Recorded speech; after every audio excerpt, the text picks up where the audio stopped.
안녕하십니까, 이진우입니다.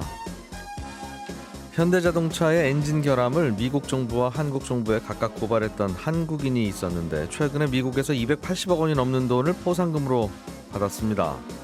그런데 똑같은 제보로 우리나라 국민권익위로부터 받은 포상금은 2억 원이었습니다. 같은 제보를 했는데 왜 한국과 미국은 포상도 다르고 처우도 이렇게 차이가 나는 건지, 제도적으로 어떤 차이가 있어서 그런 건지 오늘 이 얘기를 좀 자세하게 해보겠고요. 정부의 대출 규제가 강화되면서 예전에는 보기 힘든 일들이 현장에서 일어나고 있습니다. 일단 금리가 꽤 올라갔고, 그러다 보니 예금 금리와 대출 금리의 금리 차가 꽤 많이 벌어지고 있고요. 은행의 대출 금리보다 카드사의 대출 금리가 더 낮은 보기 드문 현상도 발생하고 있습니다. 관련 내용들 정리해 보겠습니다. 우리나라 은행의 연체율이 사상 최저치를 기록했다는 보도가 어제 나왔습니다. 은행의 연체율이라는 통계는 매달 발표되고 있는데 구체적으로 어떤 것이고 가장 낮은 수치를 발표한 이유와 배경은 어떤 것인지 살펴보겠습니다. 11월 12일 금요일 손에 잡히는 경제, 광고 잠깐 듣고 시작하겠습니다. 자, 오늘도 놓치면 안 될 경제 뉴스들을 정리해드립니다. 손에 잡히는 경제 박세훈 작가, 김현우 행복자산관리연구소장, 그리고 오늘은 금요일에 목소리 안승찬 경제전문기자도 함께 나오셨습니다. 어서 오세요. 예, 안녕하세요. 자, 안 기자님이 갖고 오신 소식이 재밌어서 이거 먼저 보겠습니다. 네. 현대차 엔진에 결함이 있다라는 사실을 안 현대차 직원이었겠죠? 내부 네. 고발자가 한 분이 계신데 네. 미국 정부에도 고발을 했고 한국 네. 정부에도 이거 문제 있다 이렇게 네. 고발을 했다가 결국은 문제가 있는 걸로 확인은 된 것 같은데 네. 미국 정부는 포상금을 285억 원 지급했대요. 그렇습니다. 예, 이게 어제 이제 미국의 도로교통안전국에서 이제 아예 홈페이지에 올려서 이게 이제 공개가 된 건데, 예, 그 김광호 전 현대자동차 부장이란 분이 신고를 했거든요. 예, 그 2,430만 달러, 그러니까 우리 돈으로 한 285억 원 정도 포상금 지급한 건데, 금액이 왜 이렇게 많았느냐? 현대기아차에 부여한 과징금이 컸기 때문입니다. 그러니까 무슨 말이냐면, 그 미국의 도로교통안전국 관계법령에 어떻게 돼 있냐면, 자신들이 부과한 과징금이 있으면 그만큼 자기가들이 벌었잖아요.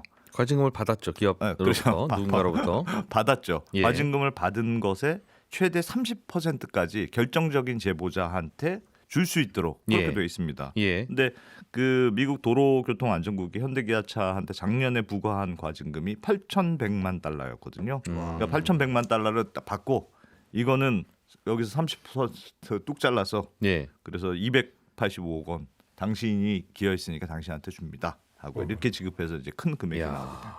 그런 거죠. 최대 30%를 준다고는 되어 있으나 네. 법령에는 네. 우리 같으면 앞에 최대자를 붙인 이유가 네. 3% 줄라. 다 주진 않겠다는 맞습니다. 그런 뜻이 아닌가 싶은데 그냥 30%를 다 줬어요. 네. 미국에서도 오. 사실은 이 관계법령 30% 나온 첫 사례예요. 이 도로교통안전국에서는. 그렇긴 합니다만 예. 이 제보가 결정적이었다. 거기서도 입장 발표를 냈는데 이런 결정적 제보가 없으면 우리가 예. 이거 발견해내지 못했다. 그래서 공로를 기여해서 예. 30%를 드립니다. 이렇게 최대 발표를 했죠. 30%인데 개인이 더 이상 공헌을 할 수는 없다. 이 그렇습니다. 상황에서. 네. 그렇습니다. 무슨 내부 고발을 했던 겁니까? 이게 그 예전에 굉장히 떠들썩했던 건데, 이제 세타 2 엔진이라고 해서, 예. 이게 그 어떤 건 세타 엔진이라는 게 어떤 거냐면, 옛날에 현대차의 정말 야심작 같은 그런 엔진이었어요. 그러니까 원래 현대차가 초반에는 일본의 그 미쓰비시 그 엔진 로열티 주고 사다가 붙여가지고 이제 팔고 그랬었거든요. 예. 그러다가 이제 우리들도 자동차 회사인데 자체 개발 엔진이 있어야 되는 거 아니냐 해서 개발한 엔진이 세타 엔진이었고, 예. 이 세타 엔진이 당시에만 해도 뭐 연비도 10% 좋다, 배출가스도 별로 안 나온다 그래서 이걸 오히려 역수출한 첫 번째 엔진이 됐습니다. 예. 그래서 일본 그 미쓰비시에도 또 보내고, 뭐 미국의 클라이슬러에도 보내서 또 외제차에 한국의 현대차 엔진이 나와서 막 당시에 보면 보도 자료도 정말 많이 나왔었거든요. 기사도 많이 나오고 그랬었는데, 그래서 한국의 수출 1호 엔진이 이제 세타 엔진이어서 현대차 네. 입장에서 아주 기념비적이고 자랑스러운 엔진이었는데, 당시에 GDI라고 해서 이렇게 직분사 방식으로 세타 2 엔진을 조금 업그레이드 시켰는데, 그때부터 차가 멈추거나 불나거나 그래서 사망 사고가 막 연달아서 일어났거든요. 예. 근데 현대차는 설계 문제가 아니다. 제조 과정에서 약간 뭐 문제가 있었던 일부 게 있는 거지. 근본적인 문제가 아니라는 입장을 계속했는데 네. 이 김 전 부장이란 분이 2016년에 이거 내부적으로 문제가 있습니다. 이걸 회사가 숨겼습니다 하고 미국 정부와 한국 정부에 고발을 했죠. 그러면서 이게 아주 크게 불거졌고 이분은 이 회사 안에서 무슨 일을 하는데 정확히 이걸 알고 계셨어요? 원래 이게 내부 그 엔진 담당 엔지니어였어요. 아, 근데 이게 예. 당시에 그 사고가 계속 터지면서 현대차에서 이게 좀 문제가 있구나 싶었는지 내부에 엔진 개선 TF 팀이라는 걸 만들었거든요. 네. 여기에 이 김 전 부장이 투입이 됩니다. 그래서 이 세타 엔진 품질 개선 담당자였어요, 본인이. 예. 그래서 본인이 근데 자기가 보니까 사고도 계속 많고 생각보다 큰 일이네. 이거 생각보다 큰일이네. 근데 뭐 본인의 주장은 당시에 회사 쪽에서 알렸으나 네. 회사에서 도저히 개선할 생각이 없었다. 그래서 이제 미국 정부, 한국 정부와 이제 신고를 하게 되는. 뭐 그러니까 그런 회사에다가 사건이죠. 이거 문제입니다. 네, 문제이면 이미 팔린 세타 엔진 장착한 자동차는 리콜을 해야 됐었겠네요. 네, 그렇죠. 그래서 근데 리콜을 하지 당시에도 않았습니까? 리콜을 좀 현대차가? 했는데 예. 리콜을 좀 축소했다는 당시에 아. 논란이 있었죠. 이거 다 해야 됩니다 했었는데 요 때서 여기까지만 하는 걸로 회사가 하는 걸로 하고 그렇게 했고, 말자. 그래서 이건 다른 리콜 아닌 대상 아닌 분들도 문제가 있고 안전한 문제가 있을 수 있다. 네, 회사가 속이고 있다. 그렇게 그렇습니다. 내부 고발을 한국 정부에도 했고, 미국 정부에 됐죠. 근데 미국 정부에서는 과징금의 30%인 285억 원을 진짜 현금으로 줬어요? 현금으로 줘서 지금 이제 준다고 발표를 했고 받지는 않았다고 하는데 미국 로펌을 통해서 지급합니다라고 연락이 왔다고 하더라고요. 우리나라 정부도 주긴 줬다면서요? 2억 원을 줬습니다. 근데 이게 왜 이렇게 많이 차이 나냐면 예. 우리나라는 기본적으로 일단 그 포상금 보상금이 조금 차이가 있는데 그러니까 예. 2억 원이라고 하면 당신이 굉장히 공익을 위해서 제보한 공로는 인정됩니다. 그래서 그 행위에 대한 최대 금액을 주긴 준 거예요. 그게 2억 원이에요. 당신 아니면 이거 고발 이 문제 아무도 밝힐 수 그렇습니다. 없었을 겁니다. 그렇습니다. 그러면 이제 나머지는 뭔가 이제 그 과징금이 부여되면 거기에 몇십 퍼센트. 우리나라도 이제 국민권익위원회에서는 최대 30%까지 줄 수 있도록은 돼 있어요. 규정은 미국이랑 똑같네요. 네. 그런데 예. 상한액이 있습니다. 우리는 상한액이 있을 것 같았어. 30억 원. 30억 원을 넘으면 안 된다. 그렇게 돼 있어요. 예. 국세청에도 비슷하게 돼 있는데 국세청에도 왜 누가 이제 내부 고발자를 해서 네. 세금 못 걷는 걸 걷는 경우들이 있잖아요. 네, 그것도 네. 아무리 많아도 개인한테 지급할 수 있는 건 40억 원을 넘을 수 없다. 개인이 고발해서 포상금을 받으면 예. 개인이 고발해서 2조 원을 걷던 얼마를 1,000억 원을 걷던 걷든 간에 네가 아무리 많이 받아도. 그러니까 제가 보니까 국민권익위원회도 아주 이번에는 물론 그러니까 국토교통부가 우리나라는 리콜을 진행했는데 예. 제가 들어오기 전까지 찾아봤습니다만 당시에는 과징금은 추가로 없었던 것으로 인것 같아요. 그래서 이제 별도로 추가적인 2억 원 위에 추가적인 얼마를 과징금으로 부여했으니까 여기 몇 퍼센트 줄 게 없긴 없었는데 그거 외에도 실제로 있었다고 하더라도 이게 계산식이 되게 희한하게 돼 있는데 예를 들면 이렇습니다. 보상가 1억 원을 내가 과징금을 지급했다, 네. 받았다. 그러면 거기에서는 30%까지 줄 수 있게 돼 있어요. 근데 금액이 늘어나면 그 비율이 줄어듭니다. 계산식이. 예를 들면 1억 원에서 5억 원 사이다. 그러면 지급은 3천만 원에다 1억 원 초과하는 금액의 20%만 줍니다. 예를 들면 금액이 한 최대 1억 3천 나오네요. 그렇죠. 네. 20억 원 미치면 네. 1억 원, 1억 1천만 원에서 5억 원 초과 금액이 14% 이렇게 금액이 예를 과징금이 많으면 거기에 비례하는 게 아니고 과징금이 늘어날수록 그래 봐야 한 보상금이 3억이 채 안 되네요. 쭉쭉 줄어들게 되는 이런 구조로 돼 있어요.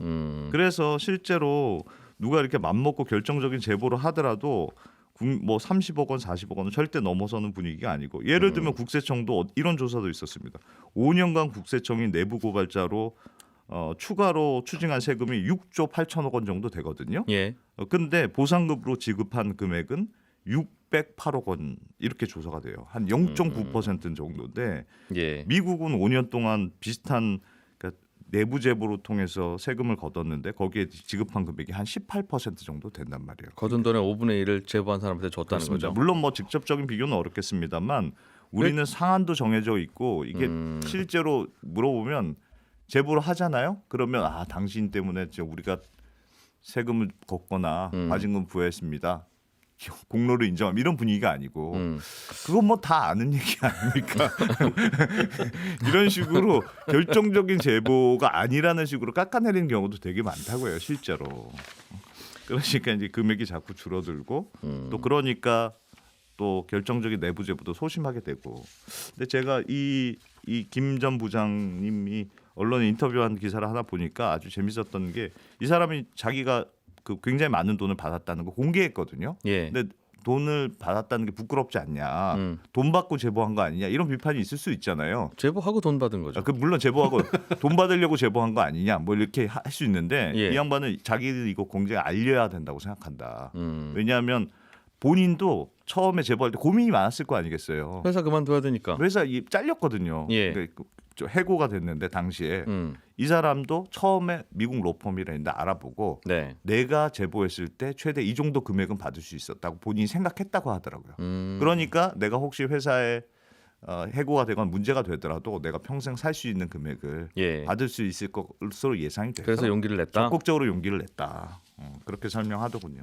미국 정부도 280억이 아깝지 않은 건 아니겠죠. 네, 그러나 이렇게 줘야 다음에 또 제보가 오겠죠. 그럼요. 그러니까 이렇게 적극적으로 포상금을 주는 게 또 적극적인 내부 고발자를 만들어내니까 예. 내부에 있었던 일을 내부 고발자가 고발 안 하면 어떻게 알겠습니까? 그래서 285억 아니라 더 많은 돈이라도 우리나라도 뭐 금액이 이분 때문에 뭐 받은 금액이 10억밖에 안 되면 10억 다 주고 즉 100억 이하면 그 금액 다 주고 100억이 넘어가면 나라에서 그냥 한 10% 정도만 가져가고 한 90%는 주고 네. 이렇게 고발자들한테 많이 줘야 고발하면 다시는 이 회사 안 다녀도 심지어는 외국으로 도피를 할 수 있더라도 도피 자금까지 되는 그런 돈을 줘야 그런 돈을 주면 나라 돈이 많이 나갈 것 같지만 그런 제도가 있으면 비리를 안 저지르죠.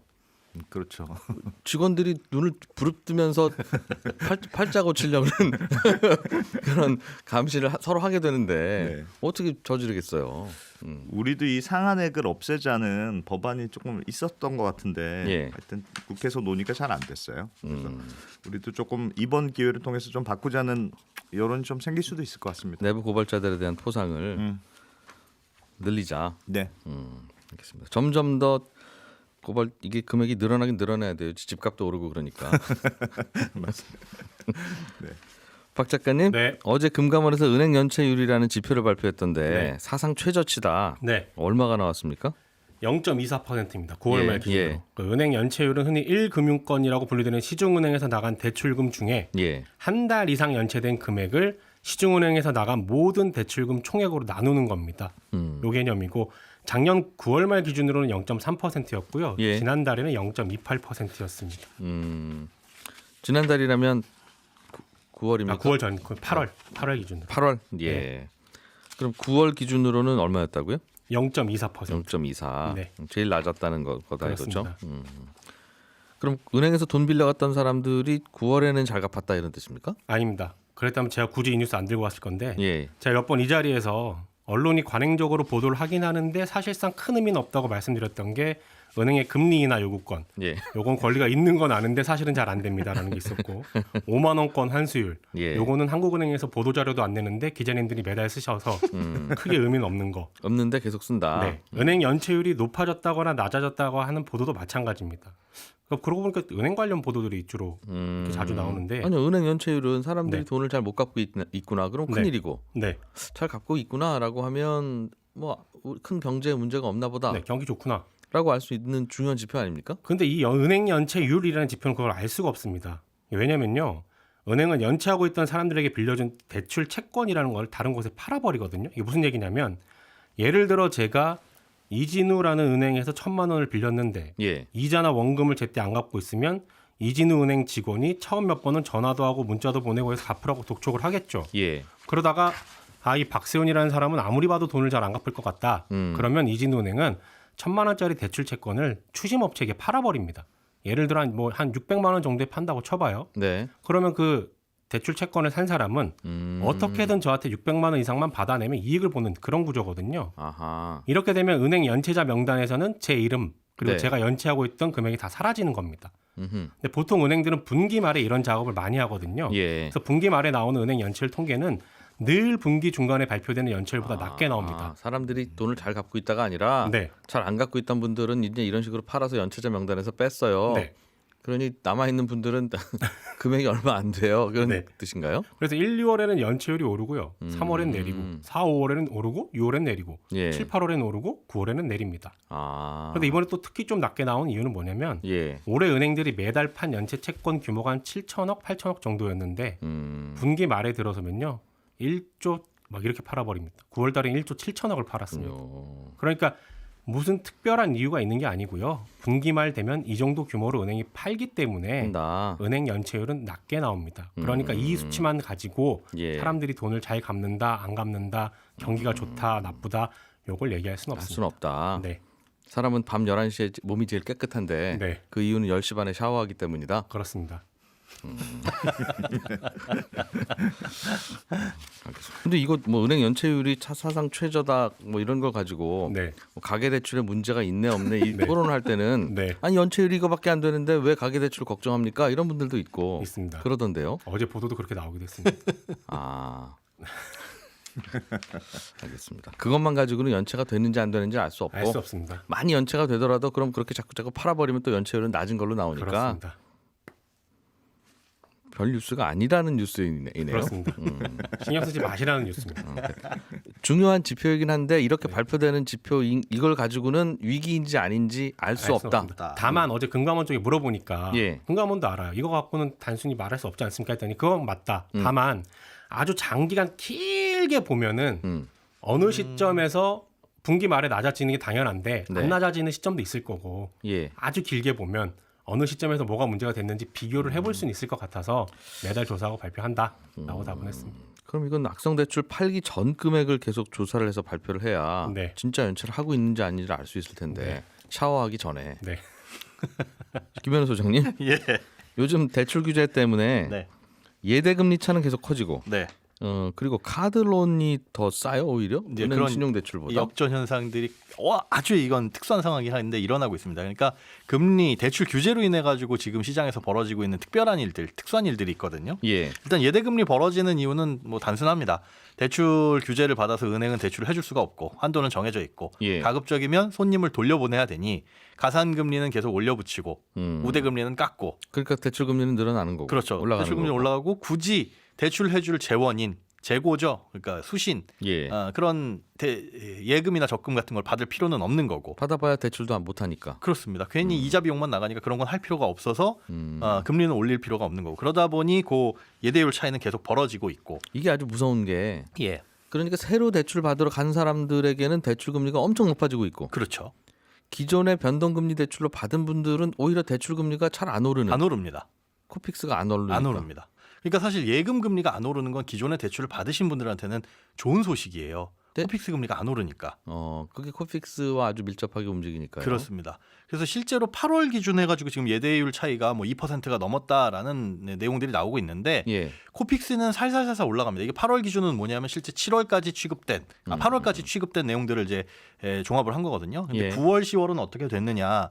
그게 11월 코픽스 반영되고 10월 코픽스에 반영되잖아요. 예. 9월부터 10월 코픽스까지는 조금씩 오르고는 있습니다. 그러니까 은행들이 지금 예금 금리를 안 오르는 거 안 올리는 것 같지만 아주 약간씩은 올리고 있다. 그 이유는 뭐냐?하면 올해 재고가 다 소진되더라도 네. 내년부터는 대출이 다시 재개될 거고 물론 강력한 규제가 이어지겠지만은 예. 그렇지만 예금 지금 넣으셨던 분들 만기되고 끝나는 분들을 대비해 가지고라도 예적금 받아놓기는 해야 될 거고요. 기준금리도 올리긴 올렸으니까 그렇습니다. 하겠죠. 네, 예. 받아놔야 되고 그다음에 지금 그 예대율 규제라는 거 은행이 예금을 받은 만큼만 대출을 해줄 수 있는 예대율 규제가 지금은 완화가 되어 있어요. 내년 3월 말까지. 네. 4월 초에 다시 이 규제가 적용이 되는데 그때를 대비해서라도 예금 금액을 조금 늘려 받을 필요는 있거든요. 그러면 이제 연말이라든가 연초에 그런 특판 상품들이 나올 가능성도 있고 조금 있으면 예금 금리가 그래서 올라갈 수도 그렇다? 있다. 예, 이렇게 보시면 됩니다. 요즘 카드론은 얼마고 은행 신용대출은 얼마길래 카드론이 차라리 낫다고 그래요? 차라리 나은 건 사실 아니에요. 이게 특수한 경우인데요. 예. 카드론 같은 경우에 가장 낮은 곳이 한 3.8에서 시작합니다. 네. 3.8에서 4.5 이하인 곳들도 한 5곳이 되더라고요. 지금 공시된 곳을 보니까. 네. 근데 물론 은행 신용대출 같은 경우에는 제일 낮은 것이 이제 3%대라서 같은 신용등급이면 당연히 은행이 좋기는 한데 예. 직업에 따라서 신용대출이 잘 안 나오거나 금리 높게 적용되는 분들 있잖아요. 특히 예. 자영업 하시는 분들. 그분들은 카드론이 나올 수도 있다. 그렇습니다. 카드로는 뭐 거래 실적이라든가 이런 것들만 주로 보다 보니까 신용등급이 높고 자영업 하시는 분들, 은행에서 신용대출 안 나오시는 분들 같은 경우는 오히려 이제 역전되는 현상들도 벌어지고는 있습니다. 은행 체면이 말이 아니네요. 예, 김현우 소장, 박세훈 작가, 안승찬 기자 세 분과 함께했습니다. 저는 잠시 후에 이어지는 손에 잡히는 경제 플러스에서 찾아오겠습니다. 11시 5분에 뵙죠.